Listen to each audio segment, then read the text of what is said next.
as Christian parents, I mean, we just want our kids to serve Jesus.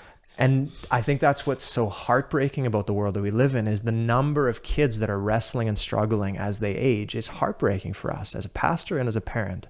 And I think there's this fear, I think, in a lot of us that we're worried we're going to screw this up. We're worried we're going to make a mistake. And yeah, it gives you this beautiful chance to prioritize literally the most important thing.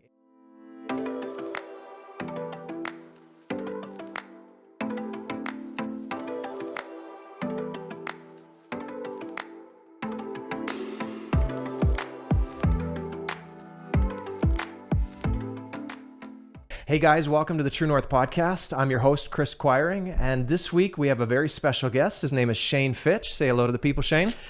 Hey people, good to be here. We got a really special episode for you today. We're going to be talking about probably one of the most confusing and challenging issues for Christians and parents these days. We're going to talk about homeschool, we're going to talk about public school, and we're going to talk about Christian school. And we want to frame this issue in such a way that you guys will be able to figure out wherever you are at on this issue or wherever your kids might be, you'll know what to lean into and what to watch out for. This is a chance for us to talk about not just where we put our kids, but how we interact with them as parents. And so we hope you enjoy this conversation. And as always, if you want more information like this or content in this vein, just go to testwithtruth.com and you can sign up for my newsletter. Shane, just want to welcome you here. Thanks again for coming. Appreciate you making the trek. Absolutely. Shane, you are the lead pastor at Evangel Community Church in Chatham, correct? That's correct. I've been there almost 2 years now. It's been a great ride just getting to know the community. So awesome. Cool. You have how many kids? I have 4 kids, all boys, 19, 17, 14, and 12. So that's a busy house. Yeah, there's some competition. Fair enough. There's if you want to compete, you can come to my house. Yeah. At almost anything. So. Awesome. For those of you watching, I have 3 kids. I have a 15-year-old, a 13-year-old, and just about a 11-year-old. And so this is kind of a unique conversation for us because I've thought about this for a long time. And as a parent and as a Christian and as a pastor, I would say for me, and I don't know what it's been like for you, this has been one of the hardest issues for me to wrap my head around about where to send my kids and how to prepare them to live in such a world that we live in right now. Has it been a struggle for you guys on your end? Feels like life is changing rapidly, right? Like society's changing rapidly. And so it's not like something, I think in the past you've been able to say, okay, this is what we value, right? And this is what we're going to do. And then because society, it seems has changed so rapidly over the last 20, 30 years that you have to re-examine your choices. You kind of have to re-examine what you really believe and what you really think. Based on what's going on. For sure. See, I grew up in a Christian school, went there from grade 7 through grade 12, and I swore at the end of that time, truthfully, that I would never send my kids to a Christian school. That was like just a vow that I had said, and there was a lot of reasons for it, maybe we'll get into today. But now we've truthfully tried all 3. I've had kids in public school, I've had kids in Christian school, and we've done the homeschool experiment as well. So that's been your story as well, isn't it? And different stages of schooling as far as like elementary school and high school. And so, we've done all 3 as well, and it was just different stages of each kid too. Like it doesn't come down to like, some of it came down to individual kids and their needs as well. Yeah. And some of that, I think we get a little bit too presumptuous when we talk about issues like this, is that we say, well, you should always in all situations do this, but you're living proof, and my family is too, that for certain seasons you may choose one route and other seasons you may choose another. In fact, you had 2 kids in 2 different schools this past year, didn't you?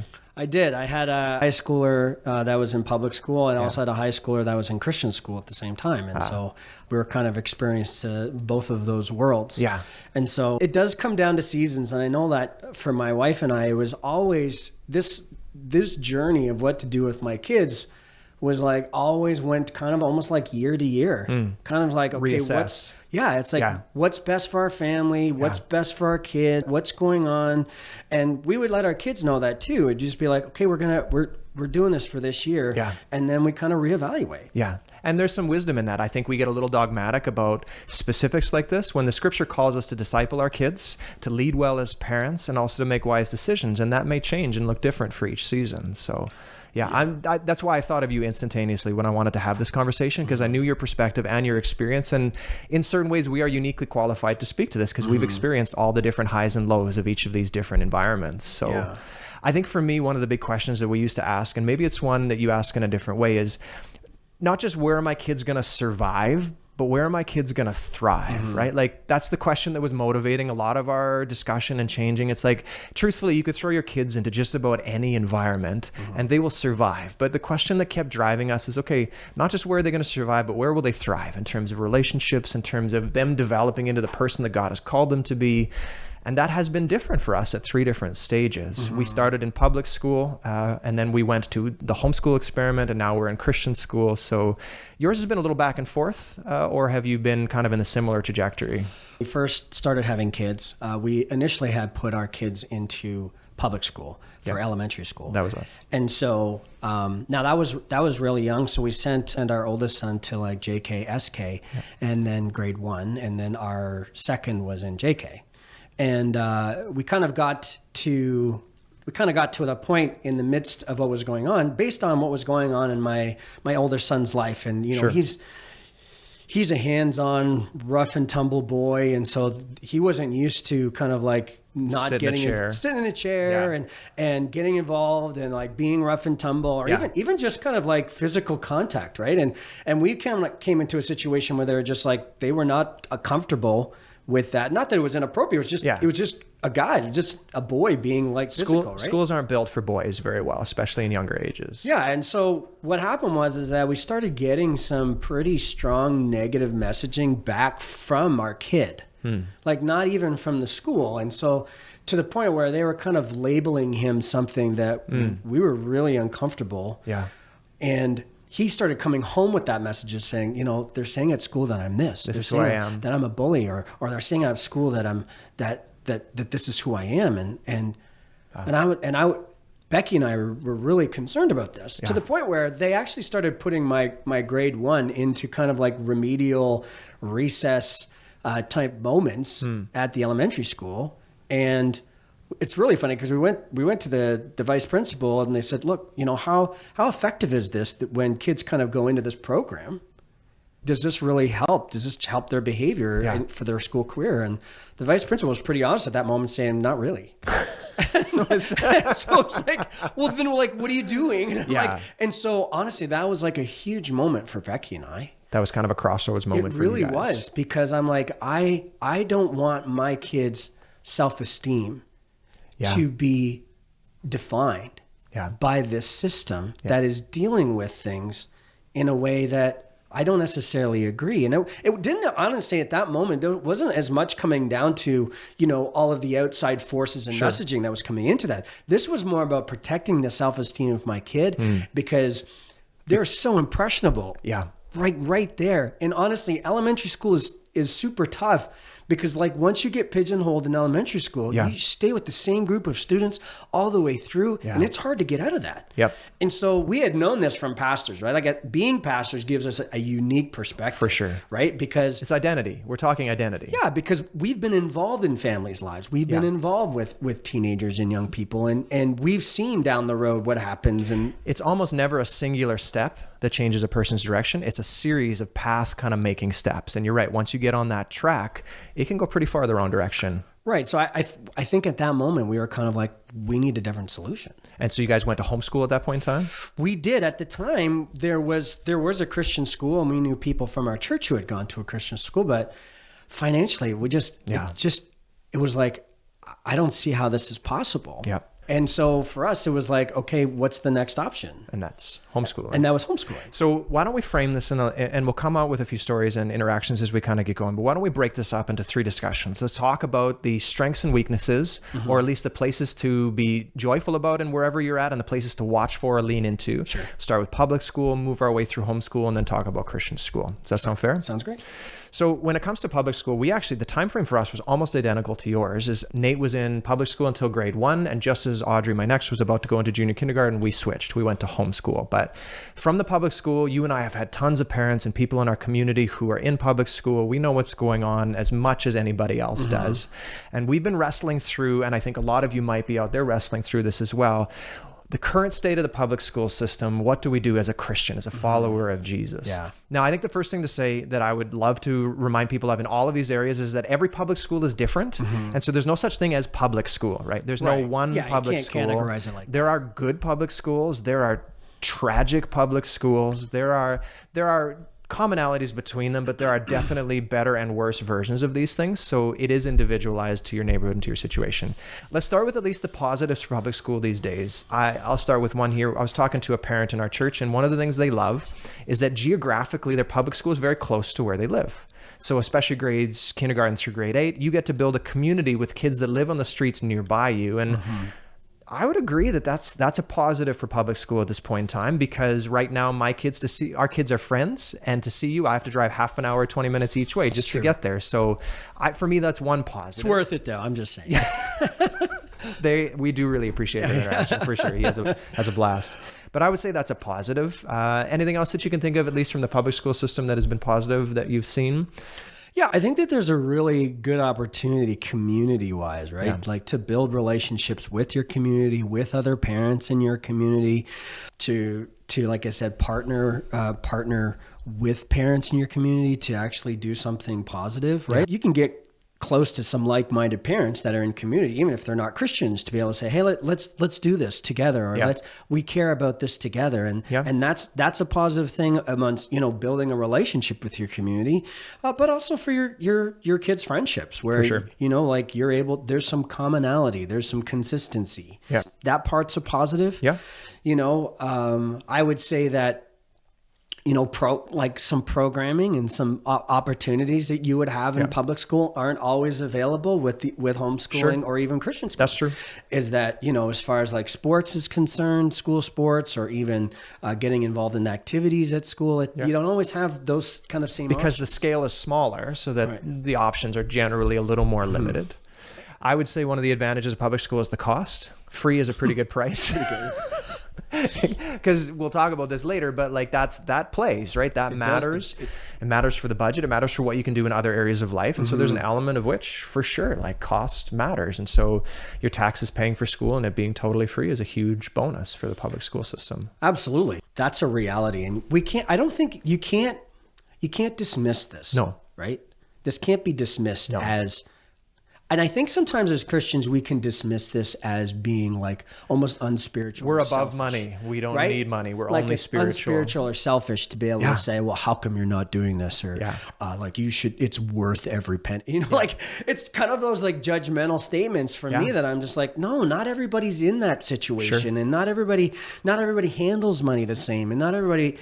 has had the same opportunities to get to where they're at now. So it's like everything has to be kind of fledged out between your families and your kind of situation. And so, I would encourage every family, like, this is something that, like the Bible tells us, we need to count the cost. For sure. Right? The Bible tells us that we need to, this is something that we should be aware of. It's not a principle that we should just throw out the window because of... Absolutely. It's a reality, and being ignorant of that can cause major problems in other areas of life, for sure. I think, so there's bonuses that way, for sure. Some people just grew up in a certain school. They love sending their kids to the school that they went to. So those are all positives. And I think sometimes for us as well is that for me, I only have memories for me. So I grew up in a public school. Yeah. Right. And so my wife is the same. And so there are certain things that happen at public school that don't necessarily happen, like certainly for homeschooling and sometimes Christian schooling, like, like assemblies and presentations and just like graduations and stuff like that.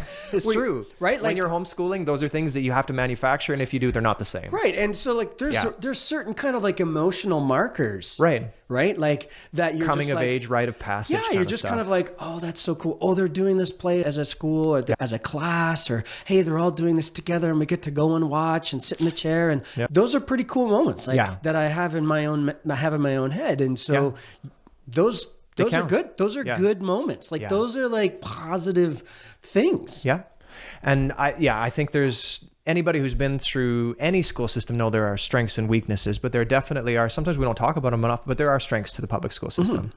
There are also some glaring weaknesses, especially now. And when you talked about having to reassess and reevaluate, I can't believe how much the world has changed in the last 5 years. Wow. Like 5 to 10 years. Yeah. It's even accelerated. Just 5 years ago. Absolutely. I'm astonished that even the thoughts, the places, the expectations, the plans that we had 10 years ago are totally different now than we ever expected. So when it comes to the negatives, one of the things that I think is a lot of our listeners will be thinking about is the sex ed curriculum in schools. And like, if we're being honest as followers of Jesus, that is so far from the biblical teaching on sexuality that it's hard to even kind of quantify it.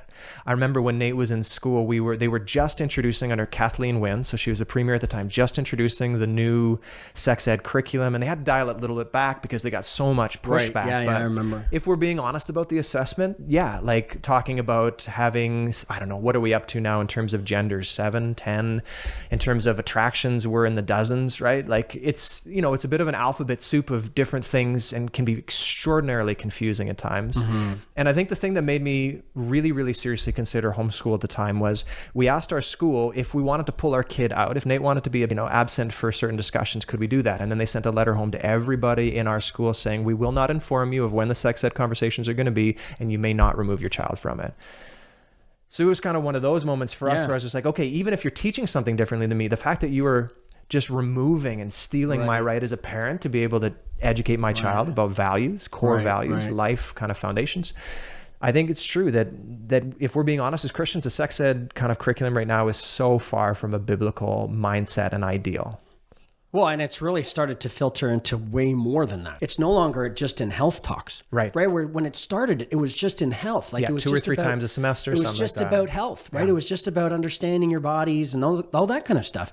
But that's even changed, right? That conversation is now filtered into almost every conversation in every class that's in school. For sure. Right. And so you can't get away from it, truthfully. No, right? Yeah. Because you're just like, okay, well, this is when, the health topic is coming up, maybe we just really need to make sure that, to be kind of engaged, and maybe we'll just kind of pull them out and whatever.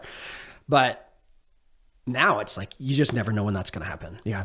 And so it's just something as parents that you feel a little bit helpless about. That's the honest truth. And we biblically understand that God created male and female. We believe in monogamy, lifelong commitment, and those kind of values aren't just not taught. They're actually considered to be archaic and prejudicial. And I think that's the one that gets me a lot, is that I know some kids at probably the age of 9 or 10 that already feel like they're getting flack from their friends for just not being willing to explore other areas of sexuality. Yeah. And I think that kind of weight is really hard for a 9 or a 10-year-old kid to bear. And so for those who are in the public system, this is something that you just have to figure through and think through about how you're going to educate your kid about sexuality and how you're going to have these conversations with them, because they are happening, they will happen. And there will be pushback about holding to a traditional biblical understanding of sexuality. Yeah. I think what we understand about even kid psychology, or even just anybody's psychology, is recognizing it's the repetitive nature. Yes. Right? Spaced repetition is a powerful thing. Right? The repetitive nature of the messaging is so powerful in framing our opinions. Yeah. Right. And so that's also the concern, again, compared to where we started, where you started when homeschooling, compared to where we are now. The repetitive nature of the messaging it's overwhelming. Is indoctrinating. Like, I mean, truthfully, that's what it is. There seems to be a sense that we're trying to be convinced of something that's unbiblically true. That's not true. Like it's not biblical. And that's a concern. It's a concern that somehow my kid is going to be slowly convinced of something that's not in the Bible. Yeah. And for those of you who are in that situation, what I always recommend to parents is you need to beat them to the punch. Normally we wouldn't have this sexuality conversation at the age of 9 or 10, but you have to beat them to it. So you prepare your kid for the fact that you're going to go to school, they're going to say this, but I want you to know that this is what we believe. So you have to inoculate them to a certain degree from some of the teachings out there. It makes me nervous sometimes too, because if you look at stages of development, generally speaking, under the age of 12, kids are what are called concrete learners.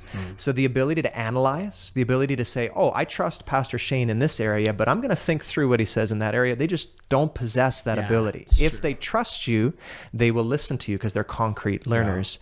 And you just got to be aware, cognizant of that reality that your kids are being taught something at a stage where they're not able necessarily to analyze. You're going to have to work extra hard to frame it. You're going to have to overpower their messaging. Yeah, and you have to ground it, not just in this action is wrong and that action is wrong. You have to go right back to the beginning and say, God has a design for us as human beings. He has a good and a holy and a righteous and a beneficial, flourishing plan for you. And if you follow this, you will walk in the blessing of God. You have to ground it right back to that God has a good plan for your life, and anything outside of that is outside of his plan and ends up kind of causing drama or trauma.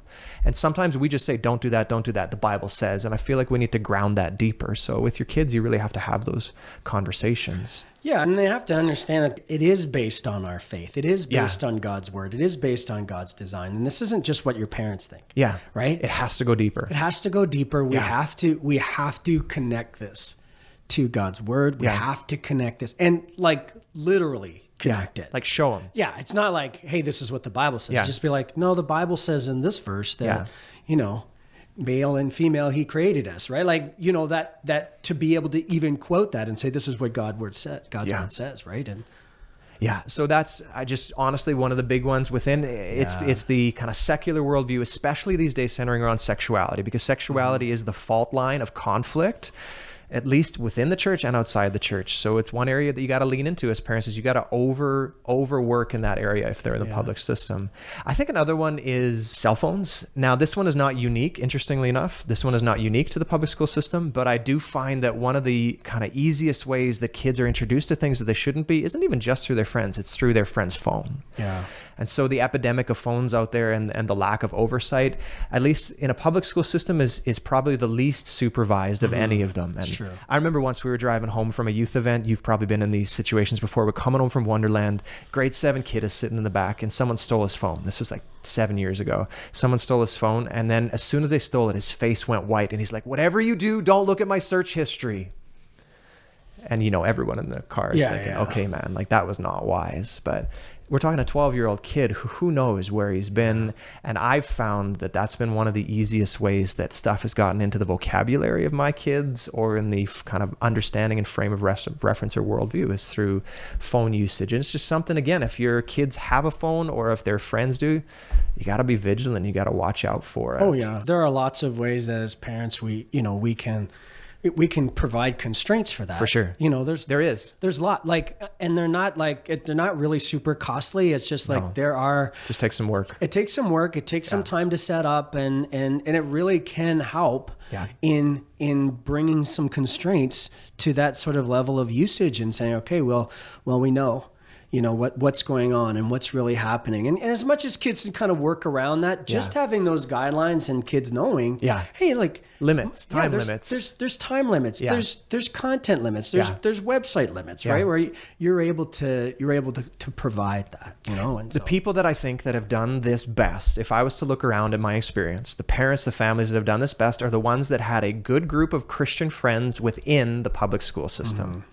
The ones that had, like, from church, they had a bunch of guys or neighbors or whatever that they were close with, and they stuck with them while at church, and that became their frame, their sphere. So wherever they went, they had support, they had backup, they had positive influence, and other parents were kind of watching in. The ones that I've seen do it the best are the ones that have done that kind of model. Some of us don't even have that. You may move to a new area, you don't have that, but if you can, that seems to work. That's what happened with my second one, my 17-year-old, is that when we moved to Chatham, there was a bunch of kids from our youth group at the high school. Yeah. And so it was interesting because where he was before, he didn't necessarily have that. And so he moved here, and all of a sudden he had all these friends from church who were at school.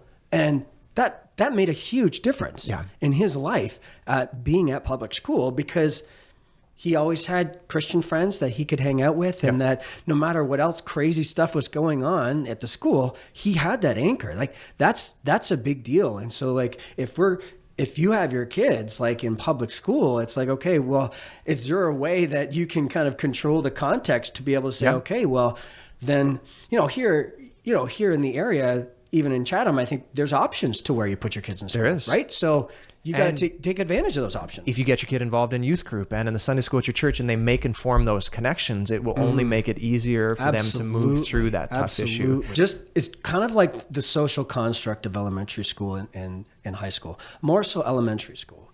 The challenges with elementary school, again, I said this before, is that oftentimes you can get very pigeonholed into roles and into reputation, into reputation, certain even tribes within your elementary school class, right? Because if you think about it, you can join an elementary school and be with that same group of kids for like 8 years. 100%. Right? So like within a couple of years, if you get labeled as someone who's popular, all of a sudden, hey, that's great for me. I'm in this circle. There's challenges with that. Or you get labeled as a nerd, or you get labeled as someone who's athletic, or labeled as someone who's weird. Shedding those labels within that context is extremely tough. Yeah, that's true. So like, even if your kid, like our kids kind of grow and mature and they learn how to be more confident, and yet no matter what happens when they go to elementary school, they automatically revert into that kind of social construct. Yeah, type and tribe. They'll be typed a certain way, and they will absorb into a certain tribe. And so I think that for me is a big deal. That is a concern for me within that context. And so you just have to be extra vigilant about where your kid is landing and how they're feeling about that. There's an old phrase that I've heard before. Absolutely love it. It says, "Show me your friends, and I'll show you your future." Right? Like that's one of the truest axioms that I've heard in a long time. Show me your friends, and I'll show you your future. And we sometimes underplay how incredibly influential and shaping and molding our friendships are. But it's true. The 5 or 10 people around you will probably have more of an impact on your future than almost any other single choice that you make. So what you're saying is, in those early age groups, to be vigilant as a parent and see who your kids are hanging out with, what that experience is like, and be like constantly feeding back with them about it. And the earlier they are, the more you can actually control that, right? Right. Like you definitely have more control the earlier on that is, because you're just like, whose birthday parties you're going to, like who you hang. Let me talk to out. the parents. Those kinds of things where it's like you definitely have more controls the earlier they are. Whereas once they're 16, 17 years old, it's like, hey dad, I'll see you at 11. Yeah. So the earlier that you can you can dictate some of that, then the better, really, like to dig into that.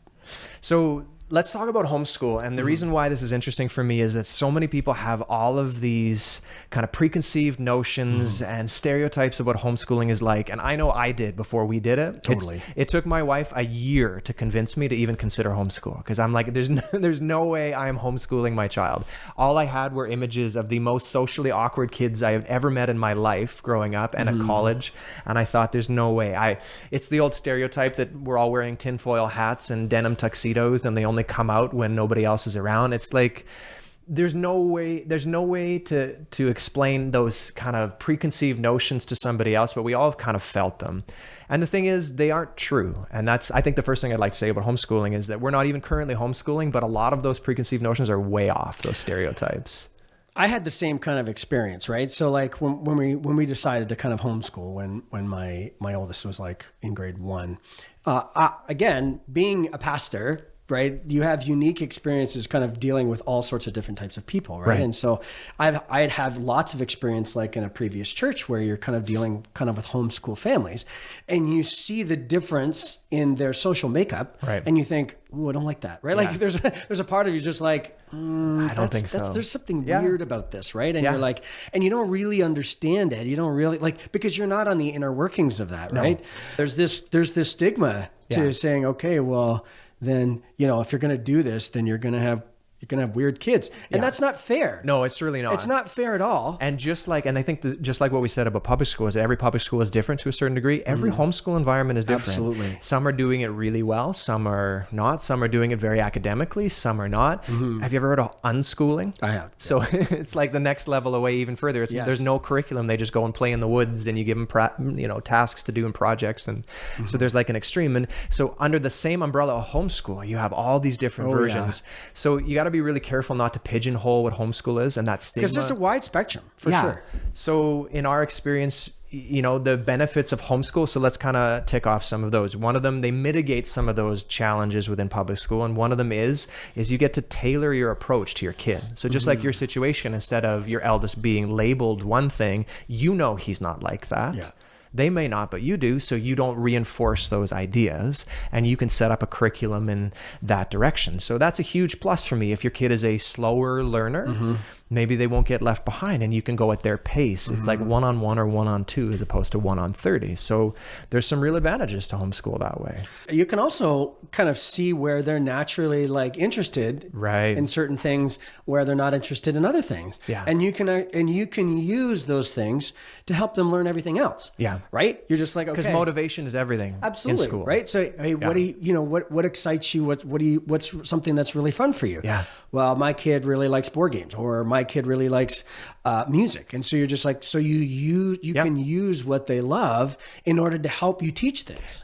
Nate, my eldest, he loved Star Wars and he loved Lego stop motion. So we would incorporate project into like a Lego stop motion video. And it was like the perfect union of strength and passion with your freedom as a parent to be like, okay, do this then. Or World War II. He knows more about World War II than I do because he was like passionate about it. So yeah, you can lean into those areas. And I think that's a super solid kind of element to it. And just use that context in order for other learning as well, right? Just be like, you can learn, okay, we're gonna work on grammar, we're gonna work on writing a paragraph about this. Well, at least you can kind of gear it towards something that they like or something that they care about or something that they're already interested in. So it gives them more incentive to do that, right? You can gear your mathematics towards that. You can there's a lot that you can do. How many stormtroopers would it take to take on Luke Skywalker? It's got to be like 2,000. I don't know. It's a lot. They're terrible shots. They're horrible shooters. So yeah, tailoring is awesome. There's a lot of biblically based curriculum, like especially out of the States. To be honest, we used Becca, but there's a bunch of others. But you can pick the curriculum per subject according to your kid. And there's a lot of really solid, biblically grounded curriculum out there where you don't have to worry about either the sex ed or any creation account kind of questions. So yeah, there's a real benefit that way. And I would say that that's, dovetailing into that conversation is the wide variety of kinds of curriculum that you can use, like depending on the type of teacher you are. A lot of times it comes down to that, right? It's just like, who's the primary teacher? How are they going to teach? And because I think I've probably heard, I don't know how many people who have told me about homeschooling. They're just like, oh, I could never do that. Yeah, that's identically to what everybody says to us. Glad you guys can do it, but I could never do that. I could never do that. And I'm like, no, seriously, word for word. Right? Absolutely. You get that all the time. Oh, you're amazing, but I could never do that. And I think that that's because they think that there's a certain way to teach. As if you have to fit a certain mold. Like it's gotta be like this. Otherwise you're not teaching your kid. Right. And the thing is that there are so many different types of help, so many different types of curriculums. The internet is full of options. That can help you as a teacher teach your kids effectively, even though, let's say you're not someone who's super regimented. And you're a little bit more go with the flow. And there are lots of different curriculums that you can use. And you don't have to stick to one curriculum. We actually used multiple ones. Yeah. So my wife, my wife was our primary teacher. Mine too. And she picked different curriculums based on what she liked and what kind of fit her. Yeah. Right? Or you can use like a one size fits all and just be like, okay, that's our thing. If you don't want to make any of those choices. So now I don't have to worry about being creative. Here's the curriculum. We'll just follow this. And so I think to some degree, to encourage those people who are thinking about it is saying, there are lots of different ways to do this. And you probably can do this. Yeah. I think that's what I would say to any homeschooling kind of desiring parent out there is you probably can. The word that we heard was if you have a grade 12 education, you graduate high school, you can teach up to grade 8, no problem. Because they have teacher's manuals for a reason, right? Yeah. Sometimes I wondered how much my grade school teachers knew anyways. You take those teacher's manuals away. Yeah. But so it's not something that should intimidate you. Definitely. And I mean, you have control over, and this can be a bad thing depending on how you exercise it, but you have control over who your kids associate with. Yeah. Now you can do this well or poorly. You can create a bubble that the minute they graduate high school, they drop into the world and have no idea how to interact with humanity. You could, and that's what causes a lot of that social awkwardness. Or you can selectively increase their exposure to the outside world, but then bring them back each time. And so I would say that's a positive, is you don't wonder who your kids are hanging out with during the day. You don't wonder what they're seeing or who they're connecting with. I also think that this is what, I think that this is where it kind of comes down to that a lot of times it's the parents who kind of can dictate the context. For sure. So like, one of the things of homeschooling is the social interaction, right? Yeah. Like the social development is the ball game, right? Yeah, it is. For most people, it's just like, look, I don't want my kid to be weird. like I want my kid to be able to interact with other kids and be able to do this well. Group discussions, to be able to interact on teams. Right. Yeah, that was our thing too. And so I think that as far as like pluses and minuses, I think the negatives a lot of times can come from that, but that all comes from the parents being diligent enough to be able to say, okay, how important is this to me to make sure that my kid can socially interact with other kids? And what am I doing outside the hours of school to compensate? Like that's what I want to say about each of these areas is wherever you're at, there's going to be strengths and weaknesses, and there's something you're going to have to lean into, or a number of things. If you do homeschool, one of them is social development. Absolutely. You have to actively, you can't assume it. You have to actively be searching out places, groups, teams, extracurricular stuff to get those social skills well-rounded, because it's hard. It's something that it's a skill. We don't realize this, but social skills are a skill to be developed. And if you don't actively work for it, it won't naturally just arrive. Now, youth group is great. Sunday school is great. Church is great. Teams are great. Swimming, sports, like you name it, but you have to actively chase those things. And you have to dig, like, again, if you're going to homeschool, you've got to dig into those, right? Like you need to actively be involved. Like, to me, obviously the church is like one of the best places to do that, because you can find all those things, right? And so, dig into your youth group, get your kid involved, go talk to your pastor and say, look, I want my kid to help or volunteer. And, even in fertilize that soil. So when they're planted in it, like do what you can behind the scenes, find a friend, a neighbor, kind of another church kid that you know, and try and get them together. Like it works. Like that stuff actually means something. So social skills and development that way, you definitely have to lean into. One of the things that I thought that people probably don't realize when it comes to homeschool is, though, it's hard. I think this is maybe what people are getting at when they're like, I could never do that. You're going to have days where you're going to want to pull your hair out. Now, I wasn't the primary teacher, neither you were. I was the principal, quote unquote, in this relationship. Mel was the teacher. I was the principal. If there was ever discipline. I remember this role. Yes. I was the one to wait till the principal gets home. That's right. But like, there were times when Mel was at the end of her rope. I would come home. You're with your kids all day and into the night, and it's like, it's not easy. And you have to be prepared for the fact that there's going to be times where you're just going to be overwhelmed sometimes with the amount of energy, depending on your kids' wiring and makeup. My youngest is a tornado. We call her the tiny tornado. And it's been hard sometimes. So there are going to be days where you're going to be like, I think I'm doing a terrible job of this. And that's par for the course. One of the challenges is for the primary teacher is that they're constantly reinforcing, because they're the teacher, they're critically looking at our children's work. Right. So they're wearing mom hat and teacher hat. And sometimes you're telling them, I love you, I'm in your corner, I'm there for you. And the next moment it's like, that was a C- of a paper and you're really not getting long division. Right. So that is hard. I think one of the challenges is that one of the downsides to that is the positive reinforcement of our kids, but also the positive reinforcement of the primary teacher. Yeah. And that as partners, as what I was partnering with my wife to do this, it's like, I have to make sure that, they have a good frame of reference, that I'm positively supporting them and backing them up and saying, look, you're doing a great job. Yeah. You're doing 100%. You're doing awesome at this. And because that's part of it. Because it can be discouraging. And if I'm not in her corner and you're not in her corner, there can be times where you just want to throw in the towel. Because what happens is that they take responsibility for the education 100%. of our children. Yeah. Which is like a huge... It feels like a huge weight of responsibility. And so we as partners of them have to be able to really kind of make sure that we're supporting them. And so ideally it's a 2-parent decision, not just a one. Even the primary teacher, ideally both people are fully on board, and I'm there to spell her off sometimes, to encourage her, to take the kids to church for a day. My kids hated when I had to do the teaching. They hated Why? it. Well, because my wife would always have her own way of doing things. Yeah. Right. And then I would come in and be like, it's time to do math. And I'd be like, okay, well, this is what you do. And they're like, no, that's not how mom does it. That's not how mom does it. I'm like, well, that's how we're doing it, because I'm the teacher today. And they're just like, they would get to the end of the day, because you might think that it would be better when dad comes to teach, but no, it was the opposite. Because they hated it. They're just like, I hate it when dad's the teacher. So my youngest has the confidence of 10 regular people. I don't know where she got it from, but just bulletproof. Mm-hmm. At the age of 6, Mel was teaching her long division once, and she was like, first you do the ones, and then you do the tens, and then you do the hundreds. And after a while, she's sitting there and looked at her, and she's like, yeah, that's not how I do it. Mm-hmm. And my wife's like, no, this isn't. You can't decide how you do math. This is math.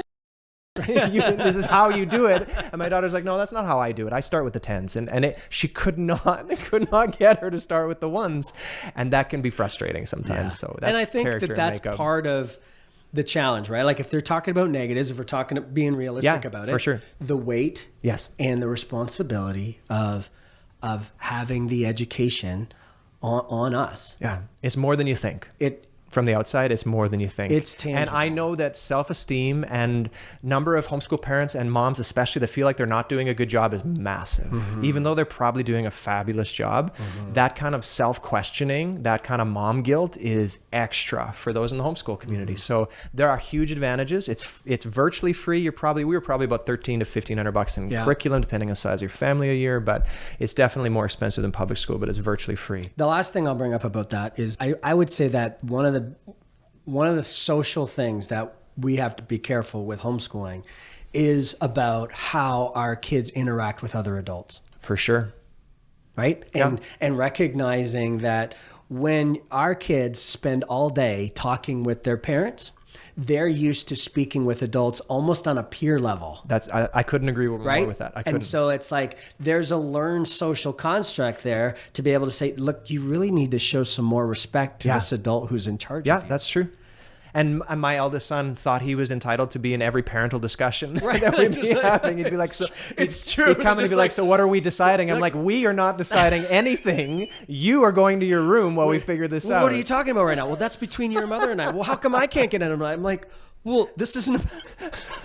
When you can vote, we'll talk. That's right. Right. Yeah. No, that's funny. You and I haven't talked about that, but that is so true. And that must be a commonality. Yeah. And it's just being aware of that, right? Yeah. And it's just kind of reinforcing, saying, look, by the way, you're 15. That's right. And you shouldn't talk to your coach or you shouldn't talk to your teacher, if they're going into a different context or people at church where you just be able to say, hey, like you should really realize that, some respect. Show some respect, show a little bit more honor. There's one more interesting thing about homeschool, and it kind of relates to Christian school, but more so to homeschool. We were at some homeschool function. I was with another homeschool mom, had like 10 kids. I don't know, lots of kids, lots of experience. And she had this really interesting experience where her eldest was like perfect all the way through junior high and high school. No problems, no rebellion, no talking back, no nothing.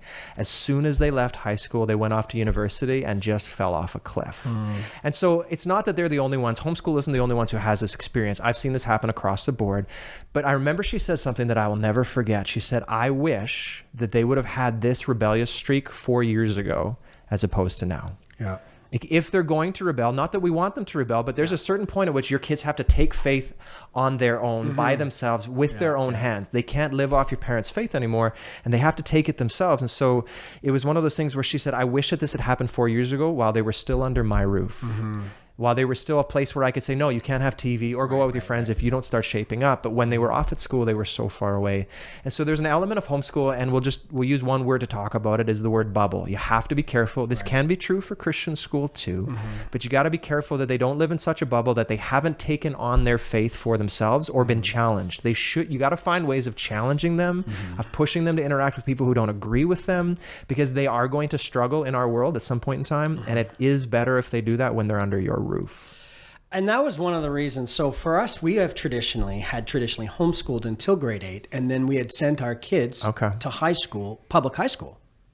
And so that was it was like a conscious choice that was part of that process. Is saying we want them to be home when they're dealing with the challenges of the world. Right. And so that was part of what we decided. Because they're going to hit that wall at some point in time. They're going to. And so that was part of our decision, right? Yeah. And so a lot of times, people get into homeschooling and just say, I'm a homeschooler for life, and this is just the way it is. And I'm like, okay, I'm not as dogmatic as that. It's like we went from year to year and saying, and we actually, would involve our kids in that decision, saying, really? We would say, hey, how do you feel about doing this? Do you want to do this? Right? And we made them a part of that decision. Yeah. And so, my older two decided they would go into public school, and there were some challenges with that, of course, because they weren't as exposed to the world as they normally would have, but we were able to walk through it with them and process it through with them, and saying, while they're in our home, while they're living at home. In a sentence or two, their biggest challenges were socially or worldview conflict kind of challenges when they went to high school? Was it the jump to the social aspect? It was more the social in high school for sure. Because just figuring out how to relate to everybody else. The repetitive nature of the elementary school context is really where the outside forces get strongest to me. Whereas like it's the friendships in high school that make the bigger difference because you only have one teacher, right? Like you have 8 different classes, 8 different teachers. They're not going to have the same amount of impact on their life. Peer group. Right? Yeah. They're just not. Like those individual teachers aren't going to have the same impact. Yeah. And so, and even just the social structure isn't going to have the same amount of impact as far as like, okay, what is being taught? What is being There's formative years there. Chairman Mao, I think it was, Chinese dictator, used to say, you give me them until they're 7 and you can have them back after that. Mm-hmm. His mentality was, I'll shape everything I need to in the first 7 years of their life and you can do whatever you want after that, but I'll have them.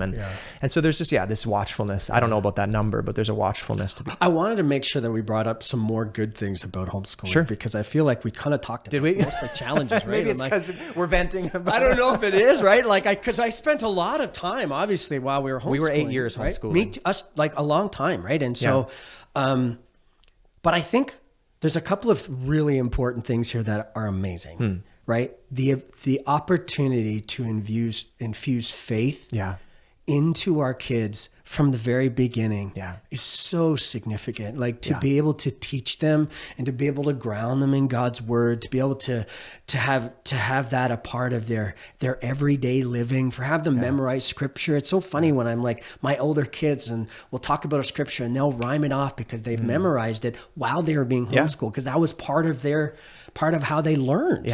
Right. And I think, oh man, I'm so glad we did that. Because it's a foundation. Because the word of God is rooted in them. Right. And you have an extra advantage in that is that they say that the most formative individuals in a child's life are always their parents when it comes to faith. Like no one else eventually will trump that. And as a parent, you can speak that life and that truth into them. And you can also give them biblical glasses, like a lens by which to view the rest of the world, which we don't always do a good job of in the church. We say these are the spiritual things and then go out there in the world and don't do the bad things. But we don't give them a biblical lens through which to view the entire world. And homeschool gives you a beautiful opportunity to do that. And everything through the lens of faith. And I think, as Christian parents, I mean, we just want our kids to serve Jesus. And I think that's what's so heartbreaking about the world that we live in is the number of kids that are wrestling and struggling as they age. It's heartbreaking for us as a pastor and as a parent. And I think there's this fear, I think, in a lot of us that we're worried we're going to screw this up. We're worried we're going to make a mistake. And it gives you this beautiful chance to prioritize literally the most important thing. If we're followers of Jesus, let's be honest, like education's good, discipleship is better, right?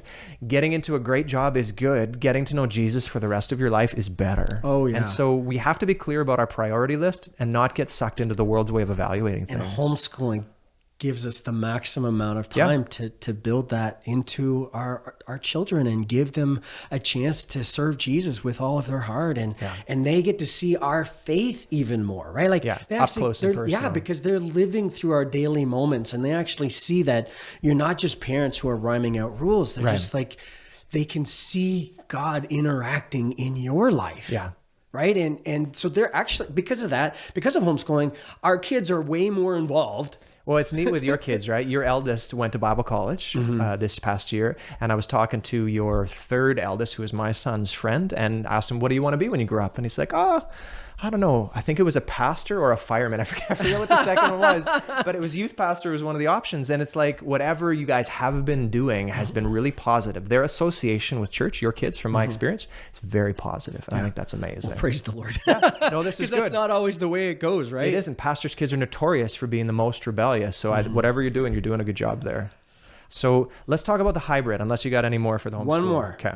Sorry. Yep. But one more is what I've heard from homeschooling families who are older than mine is that the connection of family stays strong for their whole life. I believe that brothers and sisters and mothers and fathers, that if that is that's a positive context. I've heard through other parents saying, look, my kids love being together. That is one of the coolest experiences as a parent, to see your kids want to hang out. Right. And I think that homeschooling specifically lends itself to that possibility of like having a tighter family and having a family that wants to be together, because you become this team, you become this, you rely on each other the most. Right. And I think one of the things I'm learning as I get older is realizing that, man, my family is my support. Yeah, that's true. And so we both started the same way, almost in the same timeline. I didn't realize this, but the time that our kids were in public school, then we went to homeschool for a period, 7-8 years. Your kids are a little bit older, so it would have been a little different. And then now our two sons at the same age are in Christian school. Yes. So it's almost like, this is almost like a blend of two of those worlds. There's elements of homeschool, elements of public school. And ultimately, when my son went into high school, this is what we chose, was Christian school. I will tell you, I had swore it off for life when I was in high school, because I went to a Christian school and I walked out at the end and said, never will I send my kid there. Okay. Like, truthfully. Wow. And it's not that the school was an awful place, but it had a few toxic elements to it. One of them was it was a very academic and athletic school. So everybody wanted to go there, even if they had no interest in faith whatsoever. And so we had a bunch of kids. I would say only 60% of our grade was actually followers of Jesus. 40% weren't. And so there were problems there. And forced spirituality is a dangerous thing. So having to go to chapel, having this and that. So for me, in that context, it was rough. The school prepared me very well for a lot of things, but I didn't love those. Fast forward now, the school our kids are in, I have nothing but positive things to say about. So far, at least in my experience, it's been extraordinarily positive. So let's hit on positives. We don't have to explain some of them as much, because they're kind of a blend of the others. Yeah. But one of the positives is you get a Christian worldview. So everything they're taught is taught from a Christian worldview. So it's like a public school setting with a homeschool curriculum. Right.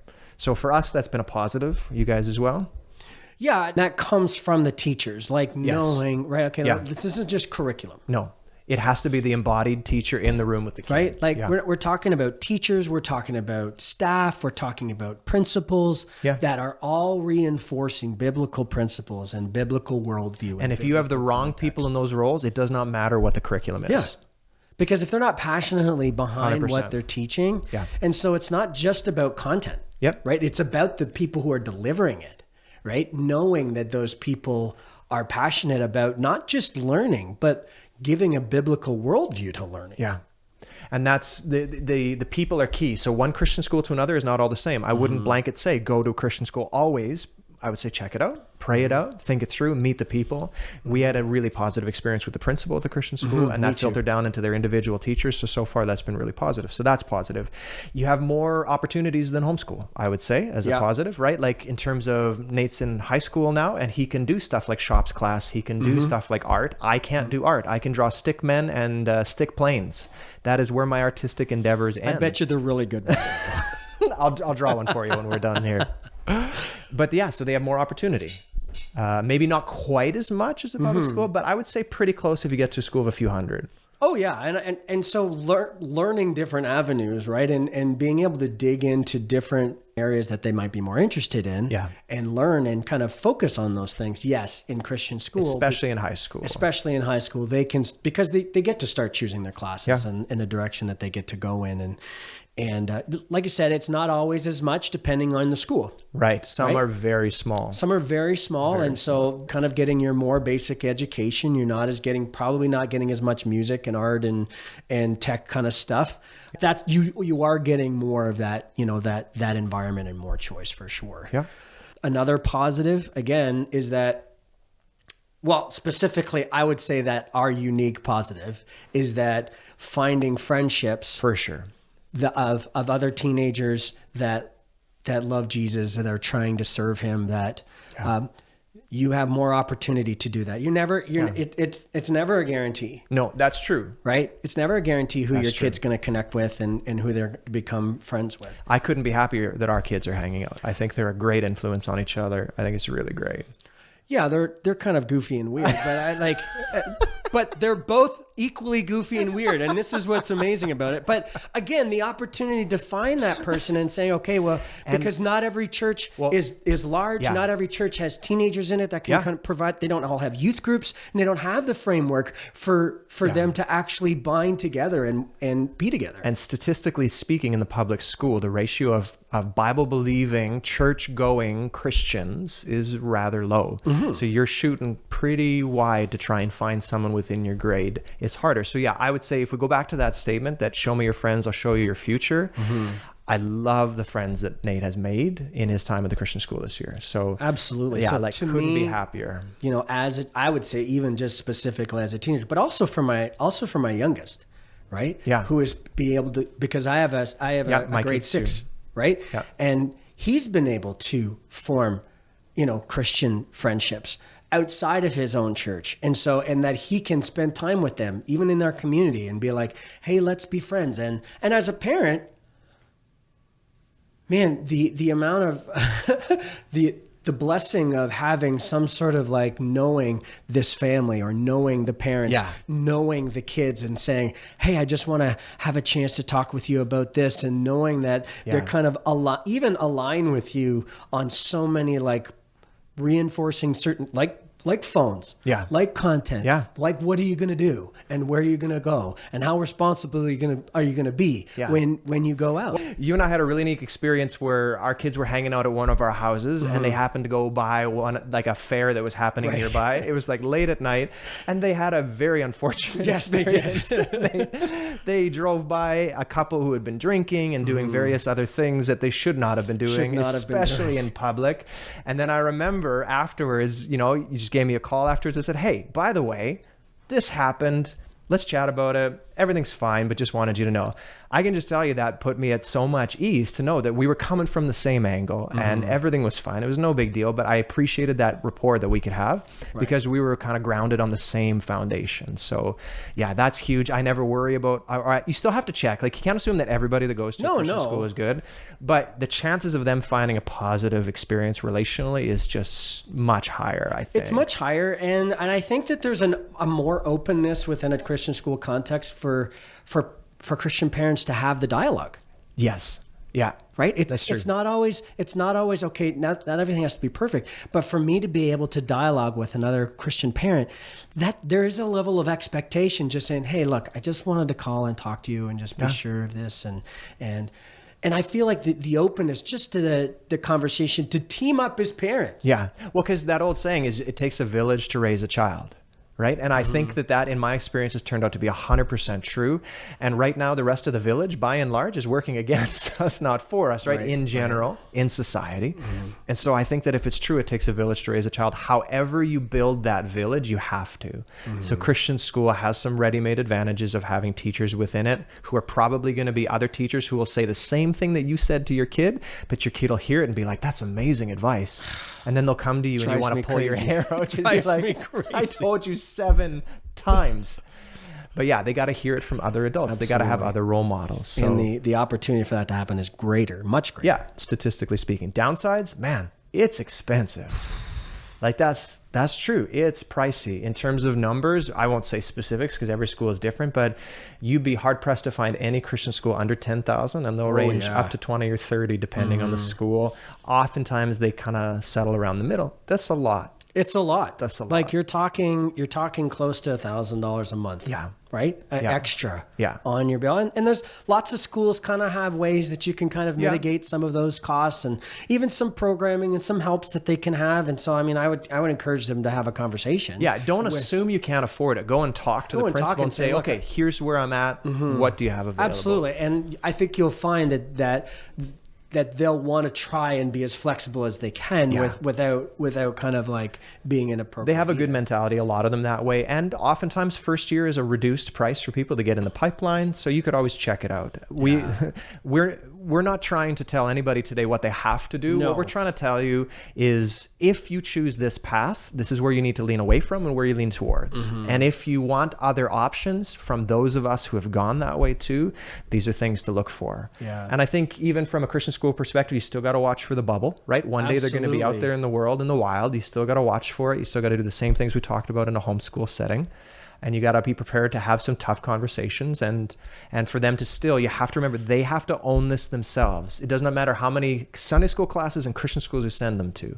They have to own this themselves. And the curriculum and what's coming from the school is biblically based, is not the greatest amount of content they're going to get, because the amount of worldly content that's going to come from just the students being there is just as prevalent. My 9-year-old learned how to swear for the first time this year on the bus. Right. And so it's not like you're still going to get that. You're still going to get inappropriate content. Yeah, you are. Through the Christian school. Like there's still phones. Kids are still looking at stuff they shouldn't be. There's still phones. There's still, it's less. Yeah, it is. But less. It doesn't necessarily mean it's not going to be there. So those are things that you can't just assume is going to be okay. Yeah. Right. Like you still have to manage that. And you still have to manage even the friends that they're going to have. Yeah. Right. Because super true.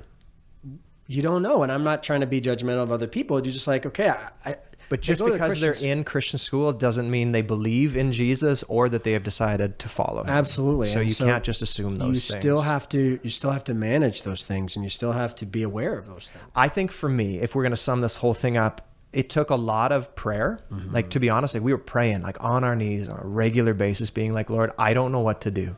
A lot of times I just felt like I'm not satisfied with this situation. Lord, what else can we do? There were moments at each transition when we changed. That's what it was. And there are times that it's really good. And there are times that you think to yourself, Lord, something needs to change. So prayer, like praying it through, is a huge, huge help. Watching something like this or talking to people in those other environments, I think will give you a picture that you may not get otherwise of what it's really like to be on the inside. Yeah. I think ask a lot of questions for families that are doing this. It's such a big deal. Ask the questions, right? Don't assume anything. Don't assume whatever preconceived notion that you have. Even if you had an experience one way, the world has changed, and maybe that school has changed or that system. So check it out, weigh it out. And then I think the other thing too is you have to be, the one thing we said in every one of these areas is you as a parent have to be active. There is no passive mode in any of these. You are still the primary discipler of your kids. You cannot farm that out. You cannot pay someone else to do it. Yeah. The best youth pastor in the world will never overcome the influence of a parent. So you have to be active in faith development and active in their lives, conversationally and analytically, and guiding and directing them. And that's the biblical. It is. It's the biblical model for the transfer of truth and information and discipleship. Yeah. We are, as parents, the primary source of that. Yeah. And we can't forget that. We can't, no matter the system that we're in, we have to dig in and make sure that we're still having those conversations with our kids, that we're engaging with them. And the moment we pass it off is the moment, and that responsibility is the moment we're allowing somebody else to raise our kid. That's true. That's true. Whether it's culture at large or people who you don't even know, at some point in time, you're farming out the fundamental call of a parent. And you can still do that with kids in public school or Christian school, even if you're not homeschooling. You can absolutely do that. I know of extraordinary parents who have their kids in public school who are crushing it and doing such a great job of teaching their kids and discipling their kids, and our churches are full of those amazing parents. And so we have to understand that too. It's just there's a way to do all three of these things, and not one way is the right way. Well, and God will lead you at the right time to the right place if you're willing to ask and listen. And so for each of us, there was a different stage and season and a different mode for schooling at each time. So absolutely. For me, for Christian school was definitely the cost. Like, I'm a numbers person. I'm just like, it's not cheap. Right? Yeah. And it's not cheap. And I'm like, man, this is going to take a lot of sacrifice. And that it is take sacrifice. Right? It means you're sacrificing some things that you would normally do. I honestly remember the moment where I felt like a release to say, no, we just need to do this. And it has, these are decisions that have to be led by the Spirit, have to be led by God speaking to us. And you know what you got to be careful of is deciding for somebody else what they should be doing with their kids. Right? As Christians, we think we know what everybody else should be doing at all times. As pastors, it's our job, right? We think anyways, to tell everybody what to do. But be very, very careful about trying to make decisions that God is supposed to speak for somebody else at their time and their place, because there's a time and a season, and He's the one who knows the best plan for their kids in that season, in that situation. And I think it's just remembering that none of these options are, it's not about morality. Like, it's not about right or wrong. This isn't about sin or not sin. This is about like, hey, what is going on in your family? What's best for your family? Yeah. What, you know, and make this decision together as much as you possibly can as husband and wife. Right. And not to be naive about both the dangers and the benefits to each of these options. Absolutely. Yeah. Hey, Shane, it's been awesome to talk to you about this. I had no idea how much common ground we shared. I knew there would be some, but I had no idea how similar those experiences were. But it's been awesome having you on. Appreciate you taking the time to come out this way. Absolutely. My pleasure. It was lots of fun. Awesome. And we're hoping for you guys at home that this has been helpful, not just to make your own decisions, but understand how other people came to theirs as well.